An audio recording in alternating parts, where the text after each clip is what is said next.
이한시표님, 네, 다시 진행해 주시죠. 네네.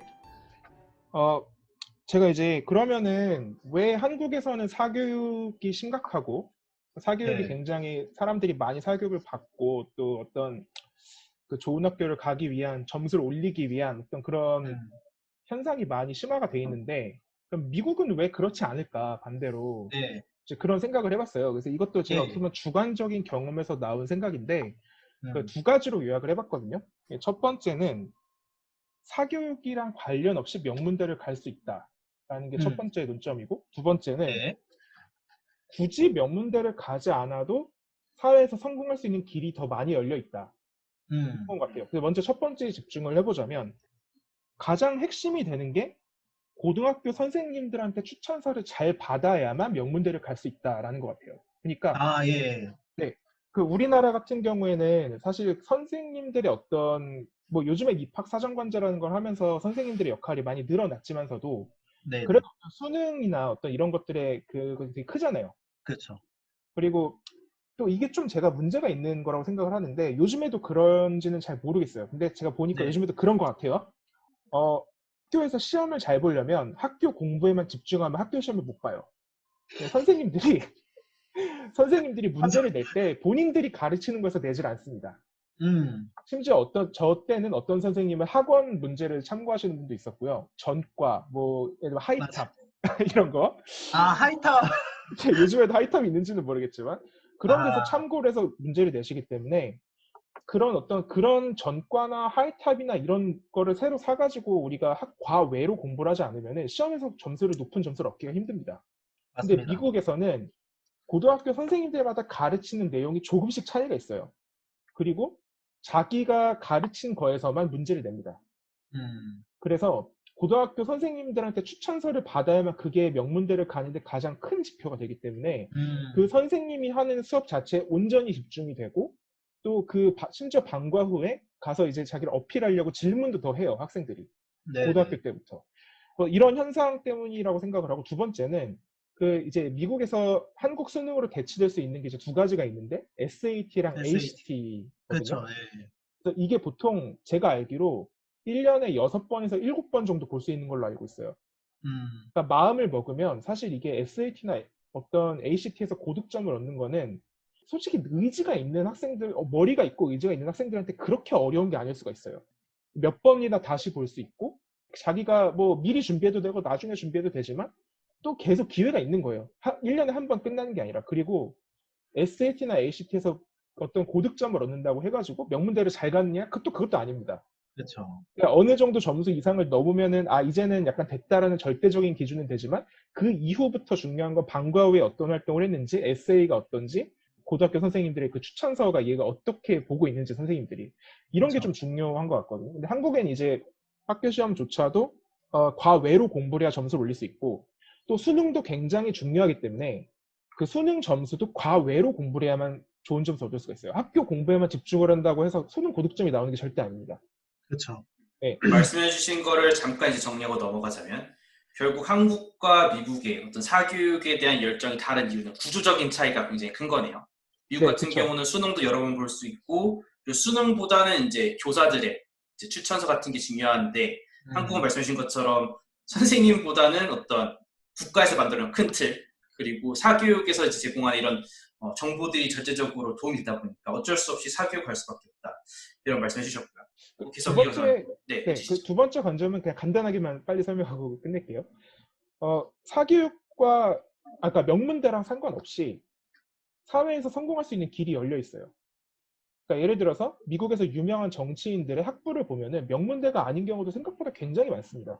맞습니다. 맞습니다. 예, 본인이 공부에 관심이 없어서 뭐 명문대가 아닌 학교를 갔다가도 혹은 뭐 커뮤니티 칼리지를 갔다가도 그냥 관심이 생기면 다시 대학원 때 공부를 더 할 수도 있고 음, 아니면은 뭐 그냥 로스쿨 같은 것도 별로 좋지 않은 곳에 나왔다고 하더라도 본인들이 어떤 그런 경력에 의해서 인정을 받고 또 법관이 되는 경우도 있고 물론 음, 비율로 따지면 명문대 출신이 훨씬 많겠지만 한국처럼 그게 편중돼 있진 않다.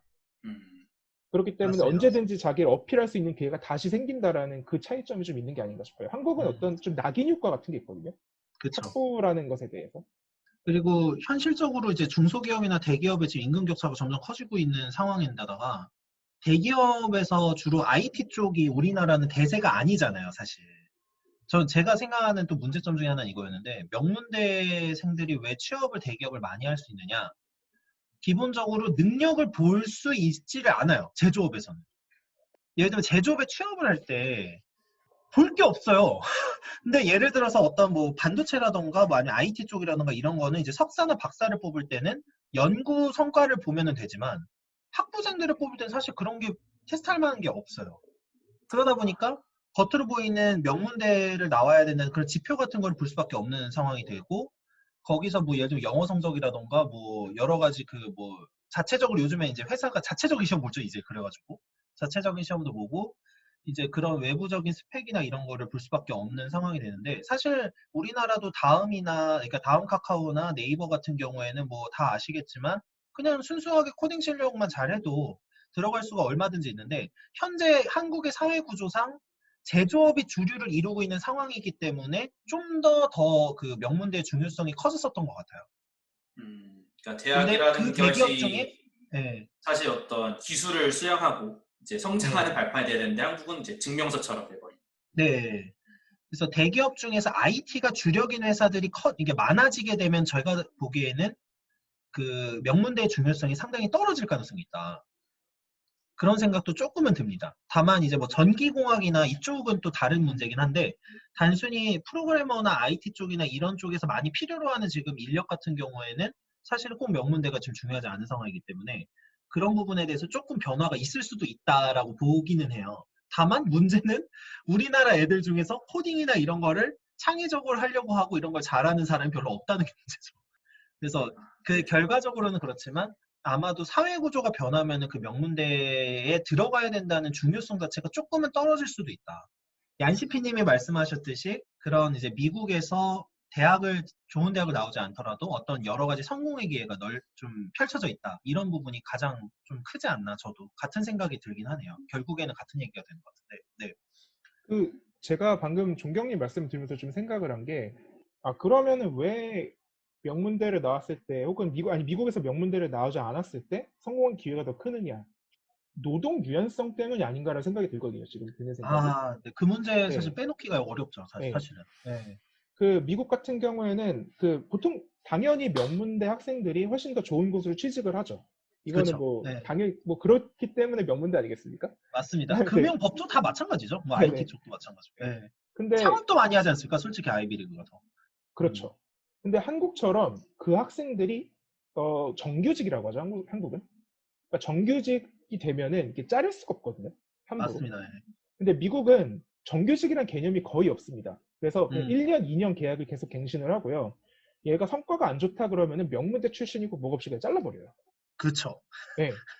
그렇기 때문에 이게 맞아요. 한국은 근데 한 번 뽑으면 자를 수가 없으니까 예. 이게 그럴 바에는 명문대 학생들을 뽑는 게 확률적으로 좀 더 좋은 학생들이 있을 확률이 높죠. 맞습니다.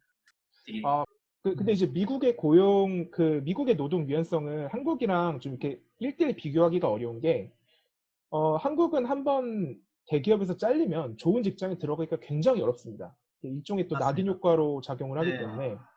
근데 미국에서는 뭐, 그 어떤 직장을 잘린 다음에 좀 성과가 안 좋았어요. 잘린 다음에, 그 다음에 다시 구직 활동을 해가지고 그 직장보다 더 좋은 곳으로 들어갈 수도 있어요. 그런 사례들이 상당히 많습니다. 그래서 물론 그 해고를 당하면 굉장히 충격을 많이 받지만 그게 한국만큼의 충격은 아니다.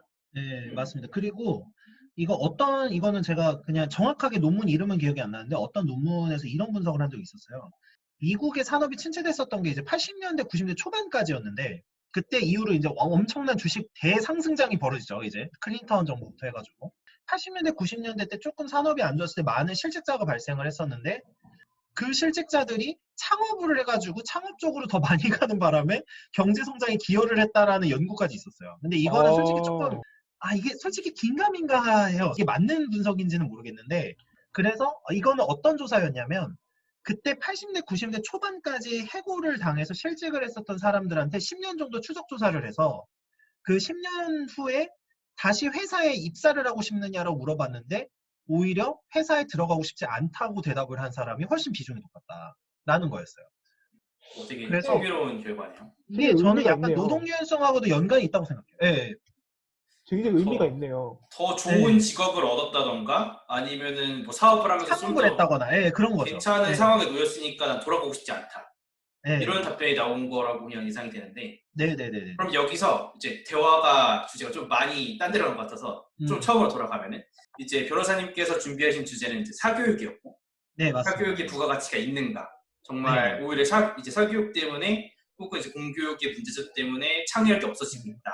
네네. 그랬고 여기서 이제 얀시피님께서 말씀해 준 게 반대로 우리가 흔히 생각하는 이제 선진국 교육도 장단점이 있었고 이제 미국과 한국을 비교하면서 얘기가 여기까지 구조에 이제 유연하지 못한 부분까지 지적했는데 다시 처음으로 돌아가서 이제 사교육 얘기를 좀 하면서 마무리를 해볼까요?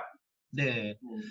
그러니까 결과적으로는 지금 저희가 많은 얘기를 했던 이유가 산업구조의 변화나 여러 가지 그 시대의 변화 때문에 교육의 방법이나 방식이 많이 달라져야 된다는 측면이었고, 그리고 그 사교육이라는 것 자체가 우리나라의 사교육은 기본적으로 창의성이나 이쪽의 교육보다는 점수를 위한 사교육이다. 그러니까 점수를 잘 맞기 위한 사교육이기 때문에 기본적으로 현대사회가 추구하는 인재상과 맞지 않는다.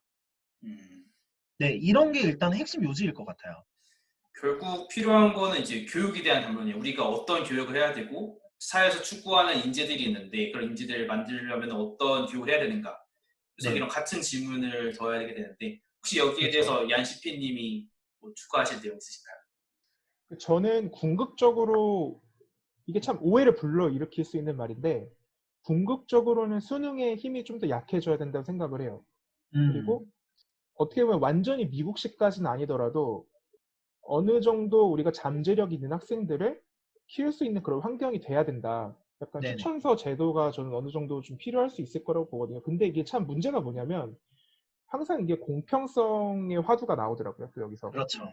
예, 그래서 사람들이 특히 이제 우리나라 같은 경우에 어떻게 보면 입학사정관제가 제대로 제도가 잡히지 않은, 정착되지 않은 상태에서 갑자기 그렇게 해버리니까 뭐 유력 정치인들의 자녀들은 더욱 쉽게 스펙을 쌓을 수 있다. 혹은 뭐 불법적인 방법을 써서라도 약간 이런 일들이 좀 벌어지는데 그래서 참 어렵네요. 이게 바꾸긴 바꿔야 되는데 이런 어떤 어떻게 바꿀 부작용들을 것인가. 최소화시키면서 어떻게 네. 바꿀 것인가.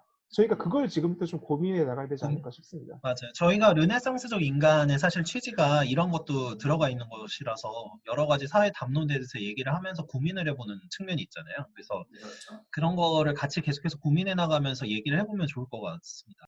네. 제가 생각하는 이제 공부자 방법보다는 이제 이런 문제점을 해소할 수 있는 방법 중 하나가 공교육, 공공대학교, 뭐라고 하지, 그럼? 공대? 공대라고 아니고, 네네네. 국립대학교, 주립대학교, 이런 시립대학교들과 사립대학교가 확실히 좀 분리가 돼야 된다고 저는 보거든요.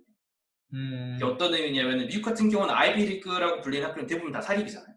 전부 사립이죠. 사립이죠, 네. 사실. 우리가 아는 뭐 주립대학교들, 뭐 캘리포니아 대학교, 네네. 어디 뭐 뉴욕대, 이런 학교들 같은 경우는 이제 주립대다 보니까 어떤 공정한 규칙을 좀 가져서 채점을 하고 사립대 같은 경우는 좀 자기 입맛대로 하는 경향도 있잖아요. 그래서 공공성은 공공대학교에서 좀 챙기고 어떤 이런 창의성이라던가 개별성은 사립대에서 좀 챙길 수 있다면 둘 다 가져갈 수 있지 않을까 저는 생각을 좀 하고 있습니다. 그리고 아까 이제 중상위권과 상위권 얘기가 잠깐 나와서 저도 조금 첨언을 하자면 중상위권을 저희가 당연히 버리자는 취지가 아니잖아요. 저희가 추구하는 거는 이거 아닐까요? 그 중상위권 학생들 중에 잠재력이 있는 학생들이 굉장히 많았지만 상위권으로 가지 못하게 한 어떤 교육 문화가 있다라는 측면의 비판점이 있는 거죠. 그러니까 훨씬 더 창의적이고 훌륭한 인재가 될 수 있는 사람을 중상위권을 위한 교육만 하다 보니까 이 부분에 있어서 억제가 된 거 아닌가라는 소위 말하는 문제가 있지 않은가라는 약간의 저는 의식이 있습니다. 그래서 네. 그런 부분에 대해서 조금 고쳐갈 수 있는 방안. 그러니까 중상위권을 조금 더 같이 이렇게 향상시켜서 올라갈 수 있는 방안이 뭐가 있을까? 그런 거를 좀 고민을 해봐야 되지 않을까. 종경님 말씀을 들으니까 제가 좀 생각이 나는 게 있어요. 네네. 미국이나 어떤 유럽이나 이런 데서 이제 박사를 하시고 학자가 되시는 분들 중에서 이제 이런 이야기가 돕니다. 한국 사람들이 어떤 퀄 시험 볼 때까지는 공부를 굉장히 잘해요. 근데 아, 보통 퀄 시험에선 잘 안 떨어집니다. 그러니까 그렇죠. 시험 보는데 귀신이 돼가지고. 네, 맞아. 근데 연구에만 들어가면 이게 쥐약이 된다라는 이야기가 있어요. 네, 그래서 실제로 잠깐 청취자분들을 위해서 그 퀄 시험에 대해서 모르시는 분들이 또 있을 수 있어요. 맞습니다. 그러니까 퀄 시험이 뭐냐면 어떤 박사 과정을 보통 이제 5년에서 6년을 하잖아요. 그때 이제 박사 과정에서 코스웍이라는 거를 수업을 듣습니다. 코스웍이라는 거는 그 전공을 하기 위해서 기초적으로 알아야 될 어떤 그 전공 지식들이에요. 그걸 1년에서 2년 정도 전공 지식을 기초 교육을 들은 다음에 그 다음에 자기 필드를 공부를 하게 되거든요. 근데 그 1년에서 2년 정도 배운 전공 기초 교육을 가지고 이 사람이 박사를 할 만한 어떤 교양이 있는지 평가하는 시험입니다. 그래서 퀄 시험을 보고 합격을 하면 이제 연구를 할 수 있는 어떤 그런 권리, 특권 이런 게 주어지는 거고요. 퀄 시험에 떨어지면은 학교에서 이제 아예 나가거나 아니면 석사를 받고 이제 한국으로 돌아가게 되는 경우들이 있습니다. 그렇죠. 네, 그래서 보통 한국 사람들이 퀄 시험에서는 많이 떨어지진 않아요. 다른 어떤 학생들에 비해서. 그런데 곧 연구에 들어가면은 어떤 유의미한 그런 연구 결과를 내놓는 한국 학생들이 다른 나라의 학생들에 비해서 좀 적다라는 어떤 적죠. 인식이 있어요. 우리가 이게 통계를 뭐 객관적으로 내본 건 아닌데 단순히 생각할 수 있는 내용으로 그런 증거를 대자면 뭐 노벨상 저희가- 받은 노벨상? 예, 그렇죠. 예, 노벨상 받은 사람이 한 명도 없잖아요. 근데 이게 한국의 어떤 국력이나 특히 한국 학생들이 유학을 굉장히 많이 나가거든요. 맞습니다. 그거에 비하면은 어떤 그런 그 학문의 대가들이 많이 부족한 건 사실이에요. 맞습니다. 그래서 이게 어떻게 보면 아까 종경님 말씀하신 거랑 연관이 되는데, 약간 저는 어떤 느낌을 받았냐면, 미국에는 미국 학생들 중에 대가들이 되게 많거든요. 그러니까 미국 학생들이 공부를 되게 못합니다. 평균적으로는. 진짜 공부도 못하고 수학도 못하는 것 같은데, 나중에 보면은 대가들 주로 미국 학생들이 많아요. 약간 그 쓰레빠 질질 끌고 다니는 머리 긴 더벅머리 백인 남자의 맞습니다. 이미지가 맞습니다. 있거든요. 근데 왜 이런 학생들이 나타나는데 미국 애들은 한국에선 그런 학생들이 나타나지 않을까? 이게 저는 가장 큰 원인을 아까 종경이 말씀하신 거랑 약간 그 연장선으로 미국에서는 공부를 하고 싶어하는 애들이 공부를 계속합니다. 맞습니다. 네. 근데 한국은 공부라는 것이 어떤 내가 한국에서 성공할 수 있는 거의 유일한 길이 되어 있고 공부에 흥미가 없는 사람도 내가 명문대를 나오고 이 명문대에서 잘하는 것이 나의 성공의 길이다. 온전한 내 척도다라는 생각 때문에 공부에 관심 없는 학생들이 공부를 열심히 해가지고 좋은 성과를 내는 경우들이 있어요. 그리고 그런 학생들이 보통 공부를 계속 하는 경우들이 있습니다. 그래서 연구의 흥미 자체를 느끼지를 못하는 거죠. 그렇죠. 그러니까 제 친구가 생각이 나는데 제 친구랑 이런 얘기를 많이 했었어요. 제가 학부 다닐 때. 한국의 엘리트 학생들은 남 밑에서 일하기 위해 공부를 하고 다른 미국의 엘리트 학생들은 자신의 일을 하고 자신의 연구를 하기 위해 공부를 한다. 그래서 그 말이 딱 떠오르네요. 그러니까 제가 그 친구도 그랬어요. 제가 맨날 막 그 친구랑 공부 얘기를 막 밤새 얘기하고 막 이러던 친구였는데 저희가 공통적으로 생각했던 게 보통은 공부를 좋아하면 자기가 하고 싶은 연구가 생겨요. 보통 내가 이런 걸 공부해보고 싶다는, 내가 이런 걸 연구해보고 싶다라는 주제가 생기는데 우리나라의 엘리트 학생들은 대체적으로는 남이 해놓은 거를 빠르게 받아들이는 데는 굉장히 특화되어 있고 굉장히 뛰어납니다. 뛰어난데 자신이 뭘 하고 싶어 하는지의 연구에 대한 인식이 없는 경우도 상당히 많다. 그리고 내가 일을 하고 싶어서, 내가 공부를 하고 싶어서 연구를 하는 사람들보다는 그냥 누군가에게 인정받기 위한 연구를 더 많이 한다. 저는 그 부분이 제일 핵심인 것 같아요. 그러니까 대가가 나오려면 남들이 하지 않았던 걸 해야 되는데 그런 거를 할 수 있는 교육적 환경이 아니었다고 생각을 해요. 저 개인적으로. 문화도 마찬가지고. 그런 거가 좀 큰 영향을 주지 않았나. 그리고 그 문화권에서 익숙해지다 보니, 젖어들다 보니 학생들이 자신의 생각을 하는 것보다는 저 남의 저렇게 써있는 생각을 그대로 빨리 받아들이는 게 나한테 이득이 되는구나라는 생각을 하면서 자연스럽게 사고 패턴이 남의 사고를 흡수하는 쪽으로만 가는 쪽으로 가는 게 아닌가라는 좀 생각을 자주 했었죠. 그리고 네. 이게 심지어는 공부를 어느 정도 좋아해서 교수가 되고 싶어하는 사람들 중에서도 한국 교수님들 제가 비판을 할 수는 절대 없지만 제가 감히 뭐라고 네. 보통 이제 대략적으로 보면은 미국에서 이제 그 테뉴어를 받는 그 외국 사람들의 경우에 외국 사람들이 다 그런 건 아니겠지만 그냥 미국 유럽 정도로 한정을 할게요. 테뉴어를 받고 나서 훨씬 더 연구를 열심히 하는 경향이 있거든요. 여기서 잠깐 또 테니어가 뭘까요?